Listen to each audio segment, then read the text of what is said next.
పండగ సీజన్ వచ్చేసింది. అందరూ చక్కగా ఇంట్లో వండిన ఆహారం తీసుకుంటూ, అందరితో కలిసిమెలిసి ఉంచి, సోషల్ బాండింగ్ పెంచుకుంటూ ఇలాంటివన్నీ ఉంటాయి. మంచిగానే ఉంటుంది. కాకపోతే ఫెస్టివల్స్‌లో కొన్ని ప్రాబ్లమ్స్ కూడా జరిగే అవకాశం ఉంటుంది. ఏంటంటే షుగర్ ఇంటేక్ చాలా ఎక్కువైపోతుంది. రోజంతా షుగర్ తీసుకుంటా ఉంటాం. డీప్ ఫ్రైడ్ ఫుడ్స్ తీసుకుంటా ఉంటాం.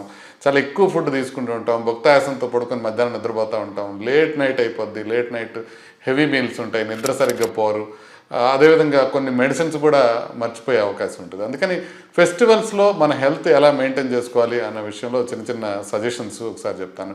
ఇంపార్టెంట్ థింగ్ ఏంటంటే స్వీట్స్ తీసుకుంటే ఒక్క స్వీటే తీసుకోండి. షుగర్ ఉన్న వాళ్ళు తీసుకోవద్దు. షుగర్ లేని వాళ్ళు ఒకటే స్వీట్ తీసుకోండి. మల్టిపుల్ తీసుకోండి. ప్రతి మీల్ ముందు తీసుకోకండి.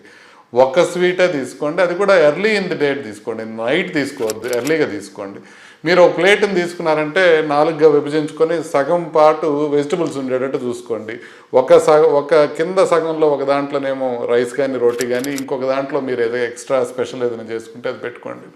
బట్ స్మాల్ పోర్షన్స్ తీసుకోవాలి. అంటే ఏ ఫుడ్ తీసుకుంటామో ఎడిదిరిగి హెల్తీ ఫుడ్ రాకపోవచ్చు, బట్ చిన్న చిన్న పోర్షన్స్ తీసుకోండి.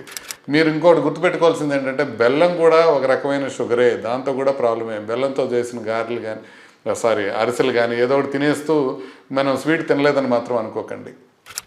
హెల్తీ కుకింగ్ ఏంటంటే ఎయిర్ ఫ్రై కానీ షాలో ఫ్రై కానీ యూజ్ చేసుకోండి.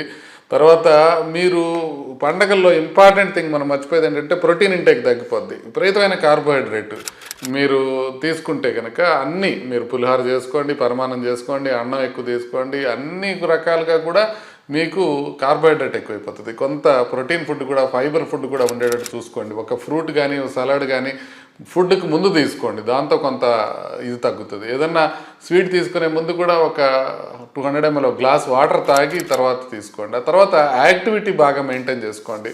ఒకసారి ఫుడ్ అయిపోగానే ఫ్యామిలీ అందరూ కలిసి ఒక 10 నిమిషాలు నడవటం కానివ్వండి, లేకపోతే మీరు గేమ్స్ ఆడుకునేటప్పుడు కూడా డంచారెడ్స్ లాంటివి కొద్దిగా ఏదన్నా ఫిజికల్ యాక్టివిటీస్ ఎక్కువగా ఉండేటట్టు చూసుకోండి. ఎస్పెషల్లీ పండగలు వస్తున్నాయి, మంచి సినిమాలు వస్తున్నాయి, వాటిలో సినిమాలకి డ్యాన్సులు ప్రాక్టీస్ చేయండి. ఏదో సంగీతం ఉన్నట్టుగా ప్రాక్టీస్ చేయండి. ఒక మంచి రీల్ తయారు చేసుకోండి. ఆ ఫిజికల్ యాక్టివిటీని మీరు ఉపయోగించుకోండి.